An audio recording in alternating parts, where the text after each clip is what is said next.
कराची में रेती बजरी का गैर कानूनी धंधा एक बार फिर शुरू हो गया। मलीर नदी और इसके अतराफ रेती बजरी निकाले जाने का इंकशाफ हुआ है। डीसी मलीर ने कमिश्नर कराची को रेती बजरी चोरी होने पर खत लिख दिया। तफसील जानते हैं डॉन न्यूज़ के नुमाइंदे बिलाल खान से। बिलाल, बताइएगा।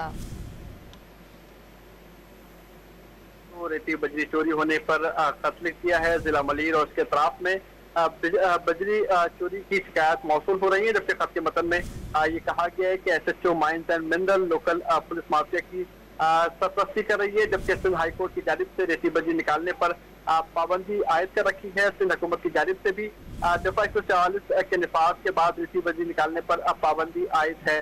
डीसी मलीर ने खत में माफिया की सरपरस्ती करने वालों की निशानदेही और उनके खिलाफ कार्रवाई का कहा गया है, जबकि पुलिस जराये की जानिब से ये पता चला है कि मलीर, मेमरकोट, मलीर सिटी, बिन कासिम, शाह लतीफ और गडाब से रेती बजरी चोरी और डंपिंग की जा रही है। मलीर पुलिस की रेती बजरी चोरी माफिया की मुकम्मल सरपरस्ती की जा रही है, जबकि रेती बजरी रात के अंधेरे में 12 बजे के करीब ये तमाम तर धंधा शुरू किया जाता है और जो कि मुख्तलिफ रूट से जो है ये तमाम तर रेती बजरी की जो चोरी है ये की जा रही है। जी, तफसील अपडेट कहते हैं मोहम्मद बिलाल खान, आपका बहुत शुक्रिया।